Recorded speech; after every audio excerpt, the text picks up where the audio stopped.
Welcome, friends. You are listening to the Mind Body Alchemy podcast. I'm your host, Stephanie Miramontes. This is where intuition meets education in the realms of spirituality, fitness, mindset, and more, all to create lasting change.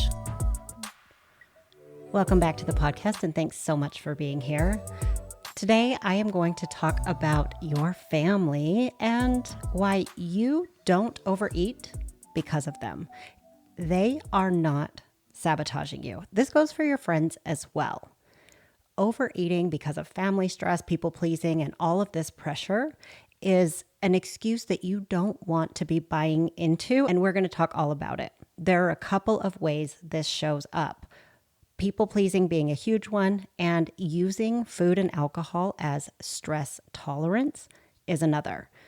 Before I dive in, though, I want to let you know that Leslie and I have been hard at work creating the thing that you really want for the holidays this year, a relationship with food and alcohol over the holiday season that you can be proud of and feel in control of. I'll tell you more in the coming weeks, but just be aware that the Fuck Fruitcake program is coming soon, and you can grab your spot on the wait list by following the link in my show notes. This is going to be the shortest time commitment and lowest cost way to work with both Leslie and myself. I'm not sure if we'll ever offer it again, so jump in. Now back to that annoying ass family of yours and your terrible friends too. Here's the real truth. You've trained the people in your life about what to expect from you. If you have a lot of food pushers, if you have a lot of people that put pressure on you, that offer you food when they know what you're doing, and you're feeling like they're trying on purpose to sabotage your efforts, to try to lose weight, to try to have a healthier relationship with food, or whatever it is that you have going on when it comes to your eating habits and what you're trying to do with them, I just want you to know that you have trained these people over time to do the exact thing that they are doing. This is not about shaming you or making you feel bad. This is about awareness. They keep offering you food because you've always taken it. And chances are they want you to be happy, and they want to be happy. And your happiness helps them experience more of their own. This makes sense. It's a cycle that sounds really, really lovely, but in truth, it's a half-truth at best. They're only happy because they have the thought that they have somehow contributed to your happiness. If you are sitting there miserable, wishing that they would stop offering you food, stop making you feel guilty for not eating and all of those things, are you really allowing them to feel happiness when they're pushing food on you and you're miserable but pretending to be happy? That doesn't make sense. So they want to keep doing that. And the opposite is also true. You eat because you want them to be happy or not feel hurt by your behavior, by your refusal. But you can't create happiness for them. Only their thoughts can do that, and the same is true for you. They cannot create happiness for you. Only your thoughts can do that. While some people are easier for you to be happy around, it is because you have happier thoughts about their behavior, their personality, what they offer you, what you contribute together as a team, maybe in a partnership or a friendship. It is not because that person has the ability to create happiness for you, but because of how you think about that person in your life. I know that's kind of like a round and around way of talking about things, so you may want to listen to that one more time and really try to insert a relationship into the conversation so you can kind of see what I'm talking about here. And sure, there may be some people that feed on drama and misery. They have a knack for starting shit every single year. I have people like that in my family. They are the shit stirrers. They do their job well. They seem to love it. I don't know what their problem is, but they do. But that is also an emotional management problem where you have no true impact. The only power you have in these situations is over yourself and how you set boundaries for yourself about what you will and won't tolerate, and what you'll do in those circumstances to take care of yourself. But shutting down and overeating will never be because someone else has feelings about how much you eat or drink. I want you to hear that. Shutting down and overeating will never be because someone else has feelings about how much you eat or drink. It will always be because of your own feelings that you're either trying to create or avoid experiencing. Everything we do has to do with our feelings. Everything, everything, everything. We either have a feeling that drives us to make a decision to do something, or we have a feeling that drives us to make a decision to do something so that we avoid having to feel uncomfortable emotions. Either one, but always it's in feelings. Now, I get that this isn't always easy to take control, to take ownership and say, hey, this is all on my shoulders. This is a me problem. But what is the alternative? If you continue to allow other people to have influence over what decisions you make in a way that does not make you happy, then you aren't empowered to make your own decisions about food and your body. If you are always taking on the pointless job of trying to control the way other people feel and perceive about you, then you are stuck in a victimized cycle, and that sucks. When meals are stressful and overwhelming because of these expectations, you create feelings of powerlessness and resentment, and in the end, you start to feel defeated. That isn't connection, love, or caring for your relationships.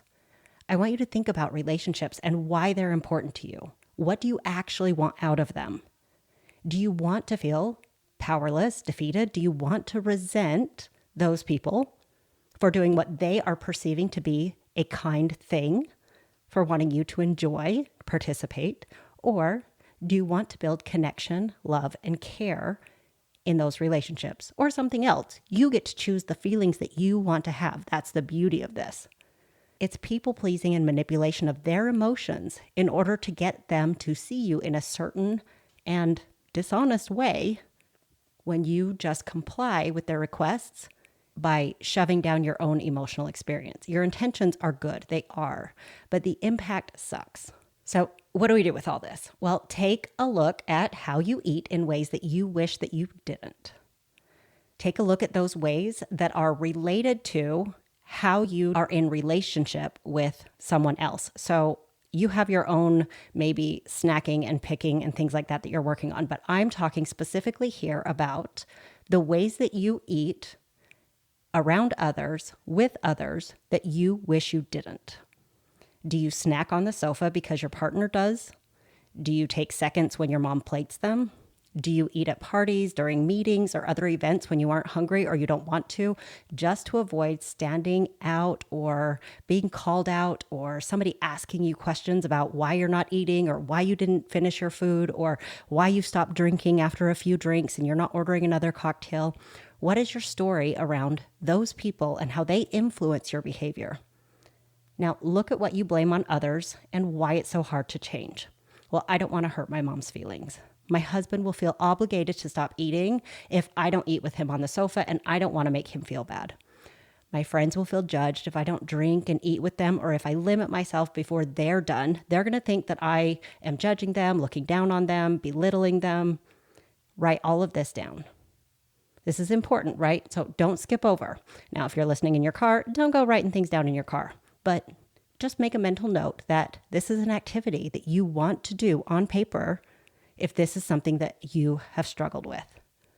Now, for each of those situations, I want you to choose a new thought.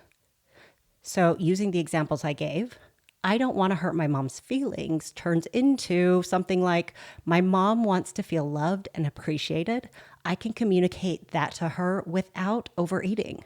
Maybe you tell her how much you really appreciate how much effort she put into the meal, how much you loved it, how excited you are to take leftovers home and eat them for lunch tomorrow. Things like that that make her feel the feelings that she actually wants to feel without you sacrificing putting more in your stomach than you actually have room for. Second one, my husband will feel obligated to stop eating if I don't eat with him on the sofa. That becomes, I can remind him that I am just happy to be sitting near him, whether he eats or not. I can take the pressure away for him to change his behavior in order to make it easier for me to change mine. He doesn't have to do that. So if I don't want maybe my dieting past and all my past attempts to keep coming up and showing up and making this difficult, then I might have to reassure my husband, my partner, my friends, that what I'm doing now does not have to impact what they're doing. If every time you've ever gone on a diet or tried something new, the entire house was now full of nothing but cauliflower substitutes and sugar-free everything, and they felt tortured by every diet you've tried, but they tried so hard to support you, it would be normal after watching you go through that, be miserable, blow it all out of the water, eat your face off, and start all over again, for them to just be like, listen, babe, just have some popcorn with me. It's not that big a deal. They don't want you to go through that again. So your job is to stand up for yourself in a way that honors their experience too, because chances are they've been on this ride with you more than once.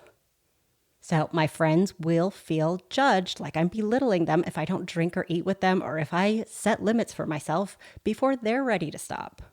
That can become, my friends' relationship with food and alcohol are their responsibility and mine is mine. I can honor my body and show my friends love and respect. I don't have to explain, over-explain, apologize. I don't have to beg and plead or stick up for myself in a way that feels defensive. I can just honor and respect my body while also having a good time with them so they feel reassured that I am not judging them. My relationship with food and alcohol is mine. Theirs is theirs. This is only hard until it isn't. Eventually, people do learn to respect your boundaries because this is kind of who you are now. And it doesn't really challenge their psyche in the same way once they've kind of gotten used to the, quote, new you, your new normal. And so they realize that this doesn't mean anything about you and them and your relationship together. But that takes deciding that you're willing to do the thing. You're willing to take that first step. And that might be a little uncomfortable at first. There are exceptions to how people behave, of course. But at that point, it is still not their fault that you're choosing to eat. It's still them behaving a certain kind of way, and you agreeing with their behavior by indulging it and saving them from having to manage their own emotions. Yes, even if you believe that they aren't capable of managing them or they simply won't do it. It only helps you to believe that this is all on you to change. I would love for this to be super easy. I would love for everyone to just comply and agree and change their whole behavior, their mindset, manage their own minds and emotions so that I felt supported in every change that I needed to make. But that isn't life. You aren't that way in your relationships, at least not honestly, and no one else is going to be that way in yours. There's some luck there, sure. There's some exceptions there, sure. But in general, relationships are bumpy. They're supposed to be. That's how they grow. But you are a whole human individual working on your own thing. So why don't we just agree that it doesn't have to be easy in order to be necessary and important work? Now, I'm going to challenge you here because the holiday season is coming up, and I really want you to think about these things. Have you gotten clear on what you really, really want for you and why you want it? Let's do that first. Sometimes it's easy to blame the family, the friends, whatever, when really we haven't done the work on saying, I know it's going to be hard for me to say no. When I'm full and I've walked away from the table, I know that I'm going to have those urges. I'm going to want to go back. So get really clear. What do you want? Why do you want it? And then what matters most to you about your relationships with these people, and how can you make that the star of the show? What matters most to you about your relationship with yourself, food, and alcohol? And what do you need to keep in mind in order to honor that? When we think about drinking alcohol when we come home from work to wind down from the day, to give ourselves a break from the kids, to avoid getting angry with the kids, like things like that, is that how you want to be thinking about the kids, your partner, your work life? Every single day forever? We work a lot of years. We parent for a lot of years. We're in partnerships for a lot of years. How many of those days do you want to spend thinking that you need something, a snack in the pantry, eating in the car, avoidance, in order to tolerate the way you feel about the people that you love and care about, or the things in your life that you love and care about? Really want you to think about what you actually want from these relationships, why they matter, and how can you think about those things more than you think about the stress, the negativity, the overwhelm, the hard stuff. Remember that you cannot control other people's feelings. It is a job that does not belong to you, and you actually can't offend anyone by not eating or drinking. If they feel offense, it is because they are thinking thoughts that offend them. Like you should be doing something different than you are. That's their responsibility to work on, not yours. When you're eating food in any amount or frequency that you don't want to be, you're still prioritizing your own feelings. This is important. You are not prioritizing theirs. You are not making them happy by doing it. You are prioritizing your own feelings. It's just that it's the feelings of silent discomfort over the possibility of the voiced discomfort that is required for permanent change. You are still uncomfortable either way. Overeating as a way to silence the guilt and the people-pleasing, that is still prioritizing your own feelings of not wanting a confrontation, not wanting to disappoint, not wanting to make people feel bad, and that is not within your control. If you haven't communicated your needs, even to yourself, it's impossible to meet them.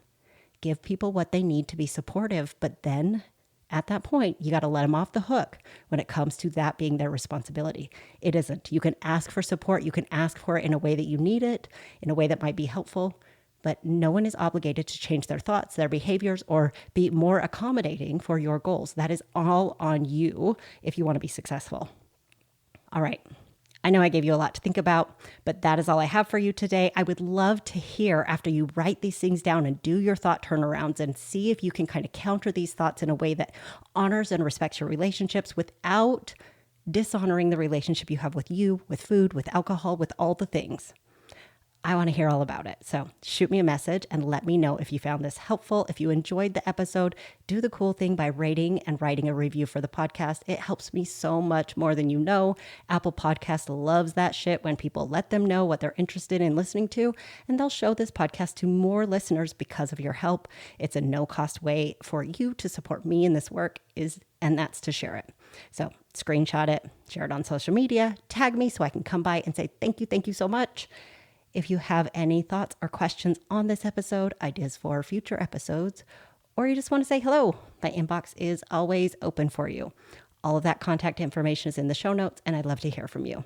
Now, don't forget to join the waitlist for Fuck Fruitcake. If you want support with your emotional eating and drinking this holiday season, if you want people that are going through these same things all together to support you and help you because you need that support and they are all down and ready for it. If you don't feel like you have your family support, this is a great place to be. So don't forget to get on the wait list, get the support you need for this holiday season, and we will get started very, very soon. All right. Have a good one. Bye.